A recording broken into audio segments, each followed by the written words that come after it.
Capítulo 37. Queima lenta. Com o passar das semanas, Zorian ficou cada vez mais entediado com as lições de Minli e Kefiri. Embora continuassem a pagar resultados em termos de sua crescente proficiência em combate mental, eles também eram muito repetitivos e obtinham resultados cada vez mais marginais. Não ajudou que suas defesas mentais estivessem boas demais para serem desmoronadas casualmente por seu professor, o que significava que ele não terminava mais as aulas com uma dor de cabeça intensa e um desejo de se deitar por algumas horas. As lições quase sempre sobrecarregavam sua paciência, deixando-o um pouco cansado e frustrado, mas pronto para fazer outra coisa. Ele decidiu fazer exatamente isso. Ele realmente nunca tinha terminado de falar o resto da Araneia, querendo obter alguns princípios básicos de combate mental dos navegadores fluviais primeiro, mas estava cada vez mais certo de que Minli e Kefiri o estava impedindo com suas demandas de maestria para evitar ensinar ele algo mais avançado. Suas defesas mentais já eram boas o suficiente, em sua opinião, então não havia mal em fazer uma visita às outras redes para ver qual era a oferta delas. Os advogados luminosos foram seu primeiro destino. Afinal, eles deveriam estar muito interessados em ensinar alguém como ele, além de ter fome de recursos que ele poderia fornecer. Infelizmente, isso não deu certo. A oferta inicial era totalmente ridícula, exigindo que Zorian pagasse uma quantia simplesmente espantosa de dinheiro e artefatos mágicos. Ele não concordava com isso, é claro, na verdade, não podia, mesmo que quisesse, já que tudo custaria o dobro do que ele tinha com sua pessoa. Mesmo que ele reunisse todas as suas economias e vendesse todos os cristais de mana que ele encontrara sob Knesoviveri, isso ainda não seria suficiente. Demorou mais de 3 semanas para convencê-los a um preço mais razoável, pois pareciam finalmente perceber que ele estava com pressa. Naquela época, o reinício já estava próximo do fim. Deterrede, é certo que as poucas lições que ele realmente conseguiu tirar delas foram realmente de primeira. Eles não apenas deram a ele alguns conselhos cruciais em relação ao fortalecimento de sua casca mental que realmente aceleraram seu progresso nas lições de Minli e Kefiri, mas também o ajudaram a aprimorar outros aspectos de suas habilidades psíquicas. Por exemplo, ele agora era capaz de formar hilos telepáticos bidirecionais que permitiam que os não psíquicos lhe respondessem mentalmente, além de formar hilos com várias pessoas ao mesmo tempo. Eles até o ensinaram como lidar melhor com as informações dos feitiços de adivinhação que despejavam seus resultados diretamente na mente do lançador. Alguma informação útil, isso. No entanto, Zorian decidiu desistir de procurar sua ajuda após o 4º reinício. Embora a ajuda deles tenha sido útil, a enorme quantidade de tempo e nervos que ele perdeu, organizando a ajuda para se materializar, tornou a coisa toda um negócio ruim em sua mente. Não ajudou que eles se recusassem categoricamente a ensinar-lhe manipulação da memória, a menos que ele se submetesse a uma investigação total da memória, cortesia de seus anciãos, o que tornava a web um beco sem saída para ele. Porque isso basicamente nunca iria acontecer. Como a negociação com os advogados luminosos envolvia muita espera pela web para responder às suas ofertas, Zorian teve tempo de abordar os sábios filigranas ao mesmo tempo. Eles também levaram muito tempo para convencer, embora, no caso deles, fosse por serem um grupo suspeito e também mais do que um pouco infeliz por ele vender revezamentos telepáticos para os navegadores fluviais. Felizmente, na primeira vez em que conseguiu convencê-los a ensiná-lo, ele imediatamente encontrou um atalho que lhe permitiu reduzir drasticamente o tempo de negociação necessário para convencê-los. Tudo o que ela precisava fazer era demonstrar sua proficiência em fórmulas de feitiços e prometer ajudá-los a adaptar as técnicas humanas à sua própria webcraft. Eles se importavam com isso muito mais do que quaisquer bens comerciais materiais, e enquanto ele o fez, levou apenas uma semana de negociação antes que eles concordassem em ensiná-lo. Zorian ficou mais do que um pouco chocado quando lhe foi mostrado um exemplo da webcraft do filigrana sábio. Ele esperava algo relativamente simples e bruto, como um pedaço de tecido de seda de aranha com uma simbologia familiar e cosiana embutida nele, ou talvez até fios individuais entrelaçados nos glifos. Em vez disso, o artesão do filigrana sábio com quem ele deveria trabalhar o levou a uma formação retangular de pilares de pedra, no meio do qual estava suspensa uma esfera complexa de várias camadas, feita de seda de aranha. A esfera brilhava com a luz branca pálida na escuridão da sala, pontos de luzes brilhantes correndo constantemente ao longo deste ou daquele fio em uma dança complicada que Zorian não conseguia decifrar. Cada centímetro de sua superfície, assim como cada centímetro das camadas internas também, ele descobriria mais tarde, estava coberto de glifos. Glifos não familiares e não ecosianos. Ele havia percebido naquele momento que havia mordido muito mais do que podia mastigar. Ajudar os sábios filigranas a refinar sua arte na web exigia basicamente tornar-se adepto de uma tradição totalmente diferente de criar fórmulas de feitiços. Uma tradição que descendia da ecosiana, tornando o trabalho muito mais fácil, mas ainda assim, essa era uma tarefa que poderia levar anos. Não é algo que você possa fazer ao lado enquanto se concentra em outra coisa. Ele ainda fez uma tentativa honesta, principalmente desistindo completamente do descanso e do tempo livre para várias reinicializações, e os sábios da filigrana pareciam satisfeitos com seu trabalho, mas no final ele decidiu que simplesmente não podia justificar o esforço despendido para si mesmo. Embora o tópico em si tenha sido extremamente interessante, de fato, muitos pesquisadores teriam literalmente matado para estar no lugar dele, estudando uma tradição mágica ainda desconhecida. Em última análise, era uma distração da qual, no momento, não precisava. E, na verdade, a instrução mental mágica que ele estava recebendo em troca de seu trabalho era um pouco diferente do que os navegadores fluviais estavam oferecendo. Ele admitiu ter experimentado um estilo ligeiramente diferente de combate mental daquele praticado pelos navegadores fluviais e pela maioria das outras redes aranianas, desde que os sábios filigranas usavam métodos que giravam em torno do combate em grupo. Não é muito útil para ele, já que ele não tinha um colega telepata para usá-lo, mas aprendeu alguns truques para lidar com vários atacantes. Originalmente, os sábios filigranas não estavam dispostos a ensinar Zorian qualquer forma de manipulação de memória. No entanto, depois de 2 reinicializações no estudo de sua Webcraft, tornou-se impossível fingir que ele estava começando do zero. Na próxima vez, ele usou uma desculpa para aprender o básico da teia de Zorian. Ele foi prontamente levado para a matriarca deles, que o ignorara até então, preferindo que seus subordinados interagissem com ele, que pareciam muito interessados em enviar uma expedição a Soria com a ajuda de Zorian, a fim de estabelecer algum tipo de contato com os Web Sorian. Nem mesmo descobrir que todos haviam sido mortos diminuiu o entusiasmo dela pela ideia de uma expedição a Soria. Apenas significou que o foco da expedição mudou de estabelecer contato para saquear o local até a rocha. Encantador.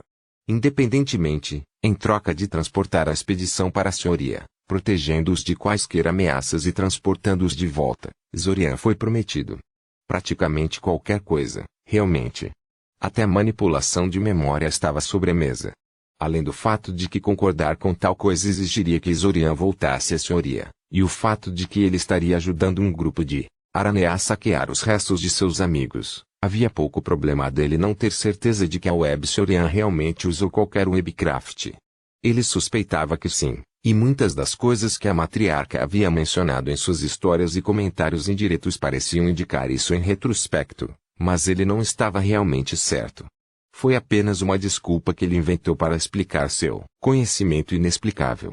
Ele definitivamente deveria mergulhar nas ruínas da Web de Seuria e verificar o que havia lá antes de concordar com essas expedições. Com os advogados luminosos e os sábios filigranas eliminados da lista de opções, pelo menos por enquanto, Zorian ficou com apenas 3 opções para servir de alternativa aos navegadores fluviais. As 3 teias sombrias sobre as quais os ilustres colecionadores de pedras preciosas o haviam alertado. Zorian estava prestes a começar a se aproximar deles quando Minli Kefiri finalmente decidiu seguir em frente nos exercícios básicos de combate telepático. Quando Minli Kefiri declarou que as defesas mentais de Zorian eram aceitáveis e que elas passariam a aperfeiçoar seu arsenal ofensivo, ele estava cautelosamente otimista, mas não esperava muito.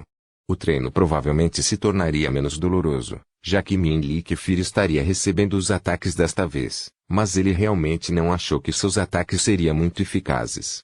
Suas defesas mentais eram excelentes. Mas então Minli Kefiri lhe disse para acertá-la com seu melhor tiro e simplesmente ficou lá, contente em resistir passivamente ao ataque e Zorian decidiu obrigá-la. Ele jogou uma quantidade positivamente enorme de mana em seu próximo ataque, o máximo que ele conseguiu sem que a coisa toda perdesse a coesão, e bateu com força diretamente em sua concha mental. Os resultados foram além de todas as suas expectativas. Em vez de simplesmente ricochetear em sua concha mental como ele esperava, o ataque sem esforço afastou suas defesas e bateu em sua mente. Desprotegida como um ariete, ela gritou de dor, espasmos e se debatendo com todo o corpo, e, por um breve momento, houve um pandemônio enquanto outras araneias próximas invadiram a sala para ver o que se tratava. Zorian tentou explicar o que havia acontecido sem que a coisa toda se transformasse em briga. Por um momento, ele teve certeza de que teria que fugir e já estava segurando a haste de recolhimento na mão para se teletransportar para longe, mas Minli Kefir se recuperou a tempo de neutralizar a situação. Ela também insistiu em continuar as lições como se nada de notável tivesse acontecido, e começou a afastar todas as outras araneias que vieram em sua defesa. Maldição! Minli Kefir resmungou uma vez que estavam sozinhos novamente. Não só fui derrubado por um novato humano, mas todos viram isso também. Não vou viver com isso por muito tempo. Desculpe, tentou Zorian. Ele não tinha certeza do que dizer a ela. Com toda honestidade, não fique, ela disse. É minha culpa. Na verdade, sua inexperiência me colocou automaticamente na mente de um de nossos jovens e, tolamente, presumi que o seu ataque seria como um deles. Mas enquanto suas habilidades em combate mental deixam muito a desejar, você ainda é um mago qualificado, com bastante mana para queimar e experiência considerável em controlá-lo. Eu deveria ter deixado você enfrentar minhas melhores defesas e depois diminuído a força depois. Eu deveria ter esperado para ver como era o seu ataque mais forte, em vez de fazer suposições sobre o quão forte meu escudo precisava ser. Deixe que isso seja uma lição para você também. Se você já ensinou alguém, é sempre imprudente ser arrogante e descuidadamente presunçoso, para que você não seja derrubado por um filhote precoce. Ele não era um filhote. Ele estava a apenas um ano de ser legalmente reconhecido como adulto e já era um deles se o tempo gasto no ciclo do tempo fosse levado em consideração. Eu não fiz nada permanente. Fiz? Zorian perguntou. Não, claro que não. Por que você acha? Vejo que, na minha pressa de levar suas habilidades práticas a um nível viável, negligenciei alguns pedaços cruciais da teoria. Como que acontece quando um atacante consegue romper as defesas do defensor? Coisas ruins, tentou Zorian. Sim, mas talvez não tão ruim quanto você pensa, ela respondeu, para simplificar as coisas de maneira grosseira. Há 4 coisas principais que podemos fazer para um alvo não blindado. O primeiro é simplesmente assaltar telepaticamente a mente deles, tentando danificá-la. Isso é, em quase todos os casos, simplesmente uma maneira de incapacitar o alvo por um tempo. É muito difícil realmente matar pessoas através de ataques puramente mentais. Geralmente esses ataques causam muita dor e fazem o alvo perder a consciência por um tempo. Talvez um bom tempo, e eles possam sofrer de dores de cabeça, confusão e amnésia por um tempo, mas mesmo assim eles quase garantem que se recuperem. Eu não sabia disso, Zorian admitiu. Ele honestamente pensou que ser atingido por uma barragem telepática suficientemente poderosa poderia prejudicá-lo permanentemente. Por outro lado, por um tempo talvez possa significar meses ou anos, portanto ainda não é algo para levar a sério. E ele tinha certeza de que um ataque indutor de dor poderia ser facilmente adaptado a um instrumento de tortura. Então você nunca esteve em perigo permanente, mas provavelmente estará sofrendo por um tempo. Sim, isso é o que falta. E as outras 3 coisas que o atacante poderia fazer com o alvo? Zorian perguntou. Bem, a segunda possibilidade é que o atacante extraia informações do alvo, seja lendo seus pensamentos ou sondando suas memórias. Ler pensamentos é a opção mais fácil, claro, mas muitas vezes ineficaz. Aranha, magos e também alguns civis humanos aprenderam a manter certa disciplina sobre seus pensamentos superficiais, tornando difícil arrancar informações de suas mentes dessa maneira. Isso deixa uma leitura profunda da memória, e não é tão fácil quanto parece, já que a maioria das pessoas tem muitas memórias para examinar e pode sentir quando alguém está fuçando em suas cabeças e resiste. Mesmo os não médiums podem resistir a varreduras profundas de memória, se tiverem força de vontade e o médium não tiver muita prática na habilidade. Zorian permaneceu em silêncio. Ele havia levantado a possibilidade de aprender manipulação de memória muitas vezes no passado, e ela sempre lhe dissera que ele ainda não estava pronto. Ele não podia imaginar que a resposta dela seria diferente agora. Pelo menos não foi um não definitivo. Ele supôs: a terceira e quarta opções são o que chamamos de manipulações profundas e superficiais. As manipulações superficiais consistem em manipulações temporárias, como enganar os sentidos ou amplificar uma emoção específica na vítima para produzir uma reação desejada. As manipulações profundas, por outro lado, são mais permanentes. Eles consistem em coisas como modificar as memórias de alguém, apagar sessões inteiras de sua vida, incutir compulsões duradouras ou transformá-las em agentes adormecidos inconscientes. Técnicas profundas são o que muitos humanos associam à magia mental, mas na verdade raramente são usadas. Essas alterações mentais duradouras exigem que o invasor mergulhe fundo na mente da vítima e gaste muito tempo ajustando as coisas, tornando-as difíceis e demoradas de usar. Isso não é algo que você usa em uma luta, é algo que você faz com um inimigo que foi derrotado de forma decisiva e não pode contra-atacar de jeito nenhum. Mesmo entre nós, Aranha é considerado uma espécie de arte negra. Poucos de nós somos proficientes em seu uso, Zorian suspirou. Isso tudo leva a uma explicação sobre por que você não quer me ensinar nenhuma manipulação de memória, não é? Ele disse em voz alta, sim e não, Minli Kefiri disse cuidadosamente. Então, um não expresso em linguagem floreada, disse Zorian com escárnio. Cara, essa é a terceira recusa consecutiva. Vou ter que encontrar mais teias para investigar. Oh, você já foi para outras teias com isso? Ela perguntou, nem um pouco incomodada com a pequena explosão dele. Parece uma história e tanto, você terá que me contar mais tarde. Mas não nos descarte ainda. Embora seja verdade que não estamos prontos para deixar você vasculhar nossas mentes, mesmo como prática, isso não significa que não possamos ajudar a prepará-lo para quando você finalmente encontrar uma aranha corajosa o suficiente para permitir que você leia suas memórias. E você vai fazer isso. O principal problema que você enfrenta ao tentar ler mentes aranianas é que nossas formas de perceber o mundo são muito diferentes das suas. Os nossos muitos olhos permitem-nos ver o mundo de 3 maneiras diferentes, das quais apenas uma, a proporcionada pelos nossos grandes olhos voltados para a frente, é de alguma forma análoga à visão humana. Também podemos sentir vibrações através de nossas pernas, e nosso sentido do tato é muito mais sofisticado que o seu. É assim que podemos navegar pelos túneis tão facilmente, sem nenhuma luz para ver. Você não consegue ver no escuro? Perguntou Zorian. A maioria dos moradores de Dungeon poderia. Não, precisamos de pelo menos um pouco de luz para ver, disse ela. No entanto, temos excelente visão na penumbra. Mas estamos saindo do caminho. O que estou tentando dizer é que mesmo que você recebesse acesso a uma memória araniana, provavelmente não seria capaz de analisá-la. Se você quiser ler memórias aranianas, primeiro precisa aprender como processar a maneira como percebemos o mundo. E é aí que posso te ajudar. Posso deixar você explorar meus sentidos e se ajustar a eles. Posso até empacotar algumas de minhas memórias mais inconsequentes em pequenos pacotes e enviá-los a você através do link telepático para ajudá-lo a entender como lidar com pacotes de memória. Oh, Zorian disse sem muita convicção. Sim, isso pareceu útil. Um tanto apaziguado pela resposta dela, ele voltou à comunicação telepática. Então, talvez possamos mudar para isso agora. Devo admitir que estou ficando farto de exercícios de combate. Eu sei que é importante praticar meus escudos mentais, acredite, mas vou enlouquecer se isso continuar por muito mais tempo, por acaso, sim. Eu queria esperar com tal instrução até que você pudesse realmente romper meus escudos mentais antes de iniciar esse caminho, mas você conseguiu isso. Não da maneira que eu esperava ou planejei, mas justo é justo.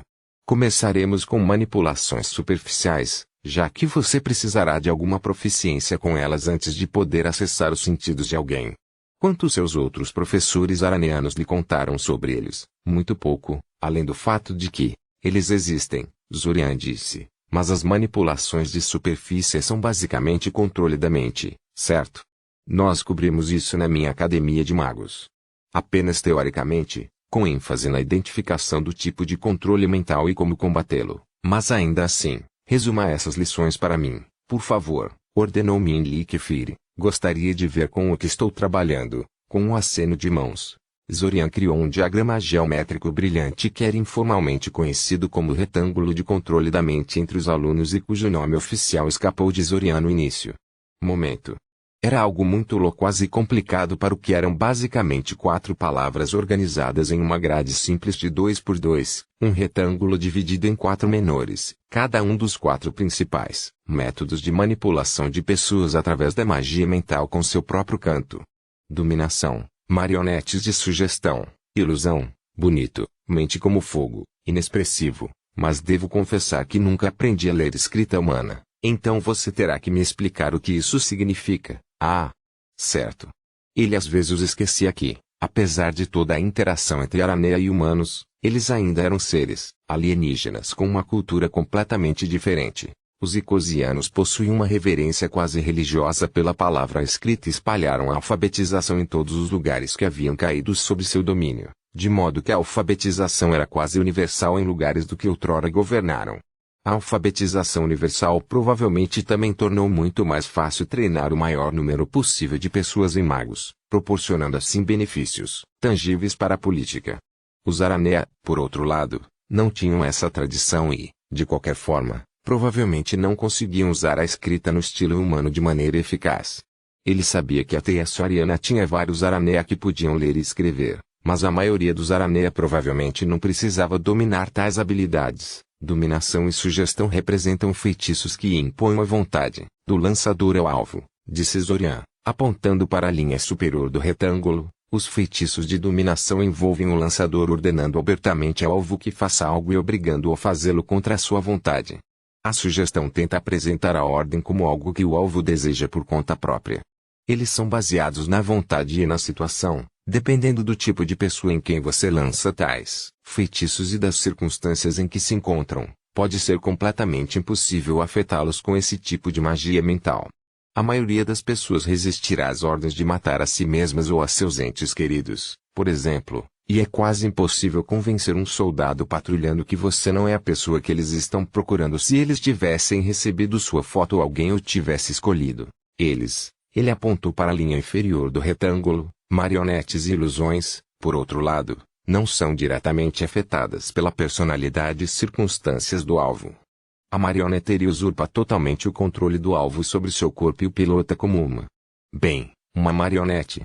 As ilusões manipulam os sentidos do alvo de alguma forma. Nenhum dos dois pode ser resistido como tal, embora a marionete tenha que superar primeiro a resistência mágica do alvo e as ilusões possam ser detectadas e dissipadas. Zorian acenou com as mãos novamente e a ilusão se dividiu ao meio, separando o retângulo nas metades esquerda e direita, dominação e marionete. Do lado esquerdo, sugestão e ilusão. Do lado direito, dominação e teatro de marionete são métodos vigorosos, disse ele. O alvo sabe que está sendo alvo de um feitiço e geralmente ficará furioso com o lançador quando ele terminar. Como tal, eles geralmente são usados em situações de combate, contra pessoas que são claramente inimigas para você.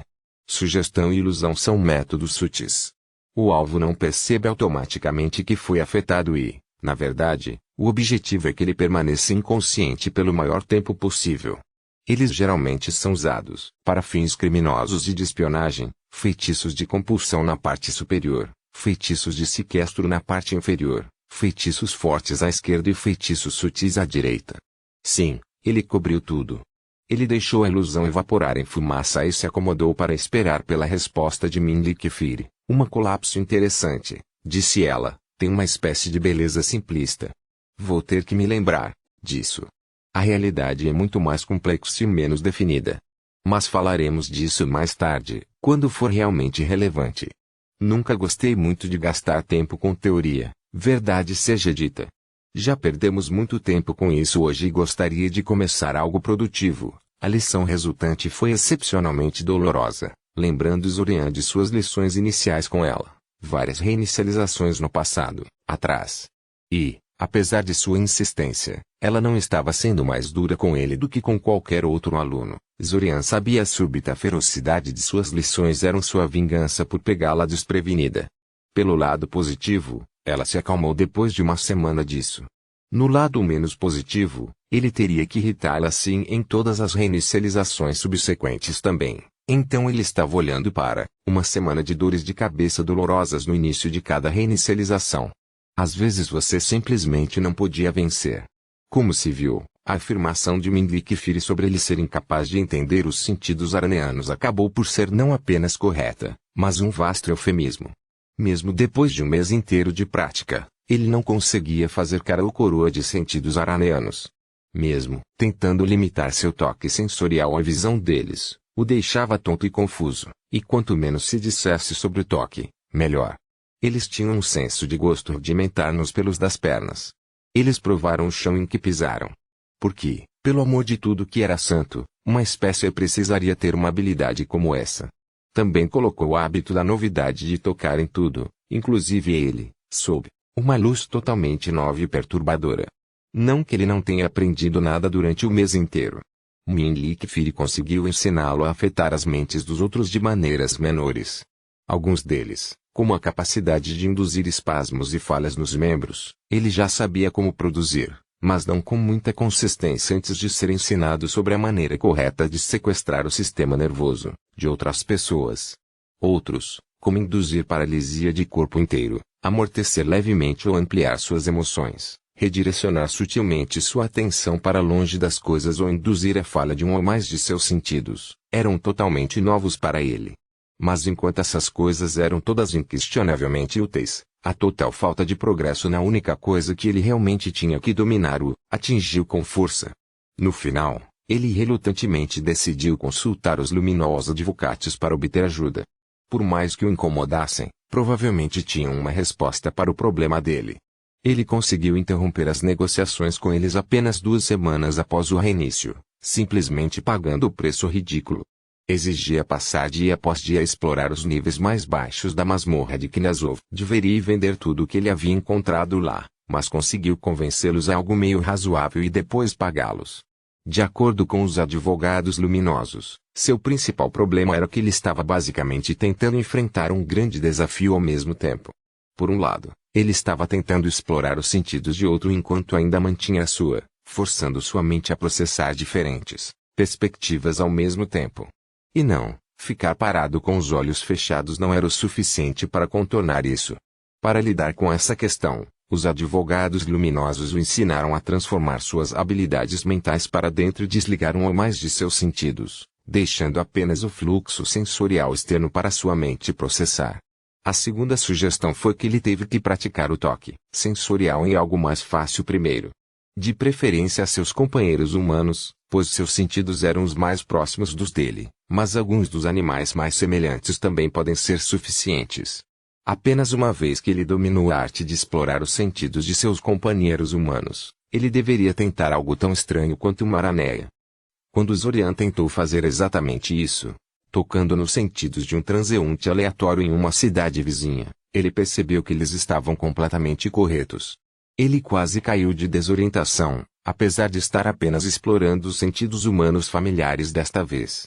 Demoraria muito tempo até que ele pudesse passar para algo mais exótico que um humano, parecia. O que lhe apresentou um problema. Enquanto as habilidades mentais de Zorian eram boas o suficiente para ele não ter medo de ser descoberto toda vez que as usava em algum civil aleatório, ele dificilmente poderia garantir que ele nunca iria errar e revelar ao seu alvo que ele estava mexendo com a cabeça deles. E, francamente, você nunca pode ter certeza de que seu alvo realmente era um civil aleatório. Era muito possível entrar na mente de algum mago de alto escalão capaz de se misturar com a multidão ou encontrar um civil treinado para detectar tais intrusões. E a resposta da guilda dos magos aos magos desonestos foi dura. Ele não queria um time de caçadores de guildas atrás dele, mesmo que o ciclo do tempo provavelmente o protegesse das piores consequências. E isso sem considerar a dimensão moral da coisa toda. Escolher pessoas inocentes por causa do treinamento pessoal não era o caminho que ele queria seguir, e descartar a situação deles como irrelevante, devido ao ciclo do tempo, parecia-lhe uma atitude doentia. Ele poderia ter justificado tudo isso para si mesmo se fosse apenas uma questão de explorar seus sentidos, já que isso era principalmente inofensivo. Mas os advogados luminosos deixaram claro que essa não era a única habilidade que ele teria que praticar em seus companheiros humanos. Para acertar. Ele encontrava exatamente os mesmos problemas quando tentava dominar a manipulação da memória. Mesmo depois de considerar seus diferentes sentidos, as mentes araneanas eram suficientemente diferentes para que ele precisasse praticar algo mais semelhante a si mesmo antes de tentar interpretar suas memórias. Ele precisava de um alvo aceitável. Zorian caminhou cuidadosamente pelas ruas de Soria, examinando a multidão em busca de qualquer sinal de hostilidade com todos os sentidos que ele tinha disponível. Ele sentiu que sua tensão e nervosismo eram muito óbvios para as pessoas ao seu redor, mas, novamente, ele dificilmente era a única pessoa que estava nervosa. Os monstros aleatórios que brotavam da masmorra haviam assustado muitos nativos, e havia uma sensação de tensão na cidade que não estava lá da última vez que esteve na cidade.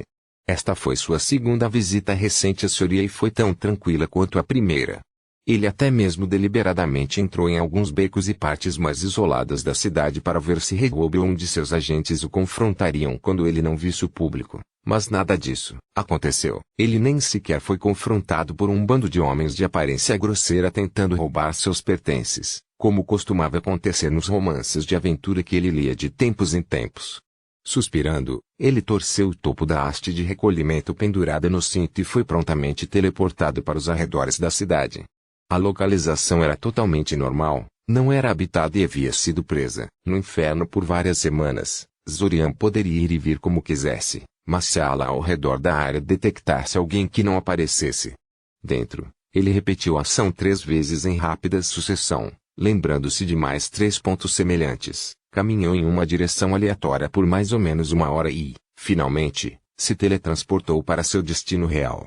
2 dias depois, quando ninguém tentou localizá-lo em uma pequena vila remota que ele escolhera para sua base atual, principalmente porque era no meio do nada, com nada além de campos de trigo por quilômetros em qualquer direção, ele finalmente deu um suspiro de alívio.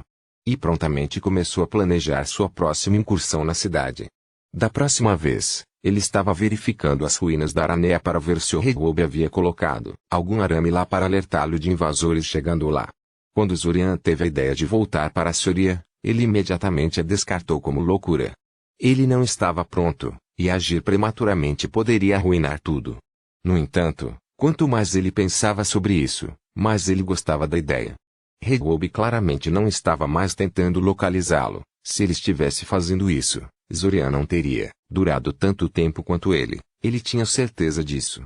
Porque Rehoboam não sentiu necessidade de localizá-lo. Quando ele claramente queria se livrar de qualquer viajante do tempo rival, Zorian não sabia. Ele temia que o outro viajante do tempo tivesse colocado arames em Soria para alertá-lo quando ele voltasse, mas até isso parecia cada vez mais improvável neste momento. Zorian estava em Soria, durante suas 2 breves incursões na cidade, mesmo em partes da academia, e nada de importante aconteceu. Isso era importante, em parte porque Zorian sentia que estava ficando um pouco louco e queria desesperadamente ver alguns rostos familiares, pelo menos por um tempo, mas também porque Soria tinha alguns alvos perfeitos para ele praticar suas crescentes habilidades de magia mental. A matriarca resolveu pelo menos uma parte do mistério do ciclo do tempo, retirando informações das cabeças dos invasores de Bazan e de seus apoiadores. Porque Zorian não podia fazer o mesmo. Ele não apenas estaria aprimorando suas habilidades nos preparativos para abrir o pacote de memória da matriarca, como também enfrentaria o mistério do ciclo do tempo de outra direção. 2 pássaros com uma pedra. Ele não estava voltando para a cidade ainda. Ele continuaria testando o local por um tempo ainda. Tente passar uma semana inteira lá, apareça para 1 ou 2 aulas. Mas se a resposta de Rehoboam fosse tão inexistente quanto essa, seu longo exílio na cidade estava prestes a terminar. Zorian passou os próximos 3 reinícios alternando entre as lições de Minli e Kefir e fazendo incursões em Soria. Ele nunca foi atacado enquanto estava em Soria, nem mesmo quando vasculhou o araneano povoado cheio de cadáveres em uma das reinicializações. Uma parte dele achava isso altamente suspeito, mas no final das contas não o manteve longe do lugar. Especialmente desde que ele estava começando a alcançar os limites do que o Minli Kefir estava disposto a ensinar.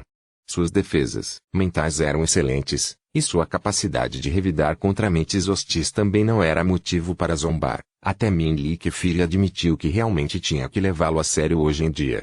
Ela havia ensinado a ele todos os truques simples e técnicas básicas que ela ousava dar acesso, E ele estava aprendendo a tocar em sentidos araneanos. Os advogados luminosos estavam certos. Ficou muito mais fácil depois que ele dominou a arte de explorar os sentidos puramente humanos primeiro. Se ele quisesse obter algum benefício com os ensinamentos dela, teria que gastar algumas reinicializações praticando varreduras profundas de memória em humanos primeiro. Obviamente, isso exigiria encontrar uma araneia que estivesse disposta a ensinar-lhe até o básico de tais varreduras de memória. A reação de Minli Kefir a isso foi uma recusa firme, já que isso envolveria abaixar todas as suas defesas e deixar Zorian mergulhar profundamente em suas memórias particulares. Mesmo entre si, Aranea considerava tal ato um de grande confiança e significado. Não ajudou que quando Minli Kefir desafiou Zorian para fornecer acesso semelhante às suas próprias memórias para ela, ele tinha pouca escolha a não ser dizer não. Ele sabia que os sábios da filigrana estavam dispostos a jogar junto, se os deixasse saquear o assentamento de Soria, mas Zorian não conseguiu encontrar muita coisa na Webcraft quando procurou o assentamento em uma de suas breves incursões, por isso não estava. Tenho certeza se isso realmente funcionaria.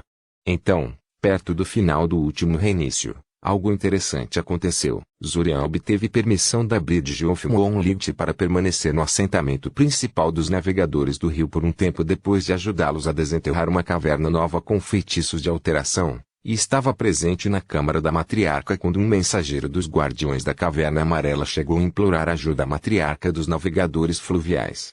Os guardiões da caverna amarela, descobrira, estavam à beira da extinção. Poucos dias antes do início do ciclo do tempo, as cavernas das quais receberam seu nome, e das quais dependiam sua sobrevivência e prosperidade, foram tomadas por algum monstro enorme dos níveis mais profundos da masmorra. A criatura era muito resistente à magia para ser afetada pela magia da mente, extremamente resistente e também regenerada. Cerca de uma semana e meia depois do reinício, os guardiões da caverna amarela estavam começando a ficar desesperados. Na tentativa de retomar a caverna, eles decidiram lançar um ataque total, tentando expulsar o monstro. Foi um desastre total, e os guardiões da caverna amarela perderam a matriarca e seus 2 sucessores assistentes, algo assim. Agora sem líderes e desesperados, os guardiões da caverna amarela entraram em pânico. Bem, infelizmente para eles, os navegadores fluviais não tinham a intenção de brincar com uma criatura capaz de assumir uma teia araneana inteira e vencer. Felizmente para eles, Zorian não ficou tão intimidado. A última vez que ele ofereceu ajuda, ele foi rudemente recusado. Mas da última vez, ele perguntou no início do reinício, quando a liderança deles ainda estava viva e acreditava que eles poderiam lidar com as coisas. Eles provavelmente estavam mais preocupados com ele tirando proveito de sua fraqueza momentânea e não sentiram que precisavam de toda a ajuda que pudessem obter. Agora que sua liderança estava morta, no entanto, eles não estavam em posição de serem tão exigentes. Ele nem precisou perguntar, o mensageiro se aproximou dele com um pedido de ajuda por conta própria. Depois que Bridge of Moonlight explodiu o mensageiro e ela percebeu que Zorian estava lá. Depois de elaborar um acordo básico, que poderia ser resumido como nós concordamos com qualquer coisa, devolva nossa caverna. Zorian lembrou a si mesmo e ao mensageiro da pedra que havia deixado na superfície e os teletransportou imediatamente para onde ele sabia que os guardiões da caverna amarela estavam. O mensageiro parecia chocado por saber onde encontrá-los sem a orientação dela, e um pouco desorientado pela rápida sucessão de teletransporte, mas ela se recuperou rapidamente e o levou ao que passou como liderança de sua teia no momento. Várias horas depois, ele se viu na entrada de uma vasta caverna coberta por uma floresta de fungos, um par de guardas dos guardiões da caverna amarela observando do fundo do túnel de acesso. Supostamente, eles estavam prontos para intervir se ele tivesse problemas a qualquer momento, mas ele tinha certeza de que eles só iriam ficar de bunda se ele fosse atacado e, em seguida, se ele perdesse. Relatou tristemente que ele acabou tragicamente como comida de monstro antes que eles pudessem fazer qualquer coisa. Eles pareciam aterrorizados até mesmo por estar lá. Zorian criou um olho flutuante a partir do ectoplasma e o enviou para dentro da caverna, a fim de obter uma noção básica de seu conteúdo e layout. Sua prática recente de explorar os sentidos de outras pessoas fez processar o que o olho estava lhe enviando para brincar de criança, e ele não precisou mais fechar os olhos para usá-lo. Ele teve que admitir uma coisa, a caverna era simplesmente de tirar o fôlego. Era enorme e quase inteiramente coberto com uma variedade estonteante de cogumelos gigantes. Os cogumelos guarda-chuva mais familiares existiam entre aqueles que se assemelhavam a árvores sem folhas e longos e carnudos espinhos e bagas. Olhando por cima deles, Zorian até viu várias que pareciam ser plantas esbranquiçadas, em vez de cogumelos, completas com pequenas flores e folhas atrofiadas. O maior deles brilhava com uma leve luz azul que impregnava a caverna inteira com uma luz fraca e sombria. Florestas subterrâneas como essa eram um tesouro de informações e ingredientes alquímicos interessantes, e eram muito procuradas por humanos e habitantes de masmorras. E este era enorme e praticamente intocado. Não é de admirar que os guardiões da caverna amarela sejam tão protetores disso. Sua apreciação da vista foi rapidamente interrompida. O monstro não foi difícil de encontrar. Era bem no centro da caverna, sentado como um rei em um pequeno lago raso situado lá. Bem, superficial em um sentido relativo. Zorian poderia ter submergido facilmente em seu centro, mas era apenas uma poça para o monstro que se elevava sobre as águas. Parecia um sapo gigante, embora aquele cuja mãe tivesse acasalado com um troll e que foi criado apenas em poções de crescimento muscular desde o dia em que nasceu. A pele esbranquiçada, verde escura, cobria uma criatura que tinha pelo menos 5 metros de altura, mesmo agachada, e seus membros eram grossos e praticamente estouravam nas costuras dos músculos puros que ostentava. E eles terminaram em garras enormes e afiadas, em vez de ventosas. Um dos olhos do sapo girou em sua órbita para focar no olho ectoplasmático de Zorian, notando o intruso, mas a criatura permaneceu imóvel e finalmente retornou à sua vigília silenciosa, ignorando o sensor.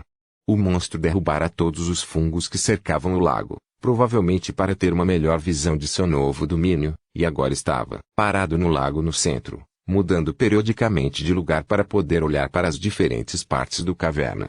Zorian dispensou o sensor e virou-se para os 2 guardas atrás dele. Vou precisar de alguns dias para me preparar, disse ele. 3 dias antes do final do reinício, Zorian estava pronto para tentar matar o monstro sapo gigante que havia expulsado os guardiões da caverna amarela para fora de sua casa. Seu plano era simples: fogo. Muito e muito fogo. Quando ele finalmente chegou à entrada da caverna, ele primeiro se certificou de que a coisa do sapo ainda estava onde ele a deixara pela última vez, e então cuidadosamente baixou uma pedra de ignição no caixote cheio de tijolos alquímicos altamente inflamáveis, que ele levitava por trás dele. Feito isso, ele criou uma ilusão ao redor da caixa para parecer uma aranha e enviou flutuando pelo chão em direção ao monstro. Ele seguiu o caixote sob o disfarce de invisibilidade, um enorme sólido golem de aço atrás dele. O golem era totalmente visível e, principalmente, servia como um grande alvo visível para a ira da criatura, se tudo acontecesse no sul. Zorian considerou vários métodos para induzir o monstro a comer o chamariz, mas nenhum deles se mostrou necessário. Parecia que as alegações dos guardiões da caverna amarela sobre como a criatura adorava comer aranha estavam presentes, porque a criatura mal olhou para a caixa disfarçada antes de atacar. Uma língua longa e vermelha, cor de sangue, chicoteava o caixote com uma velocidade vertiginosa, enrolando-o em sua boca aberta num piscar de olhos. No momento em que a boca do sapo se fechou, Zorian enviou uma mana a estourar na pedra da ignição na caixa, fazendo com que tudo explodisse em sua boca.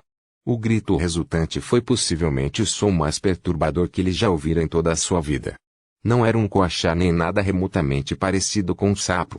Parecia um rebanho inteiro de porcos sendo abatidos desordenadamente, repetidas vezes. A coisa do sapo vomitava uma corrente de fogo, sangue e bile, tentando expelir a substância agressora sem sucesso. Zorian havia escolhido especificamente um produto alquímico cujo fogo se agarrava à superfície como cola e, por mais que tentasse, não podia remover a lama que cobria seu interior.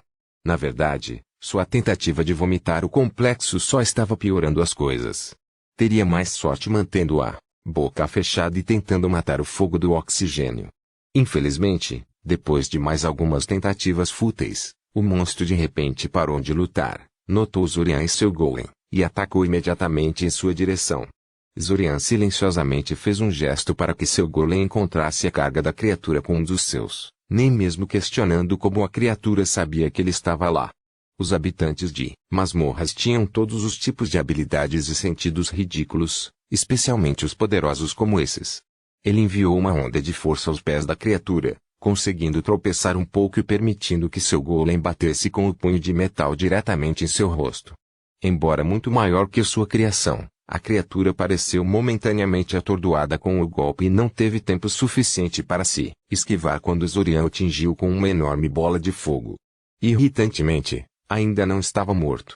Gritou de novo, chamuscado por dentro e por fora, seus olhos reduzidos a cascas arruinadas pela bola de fogo.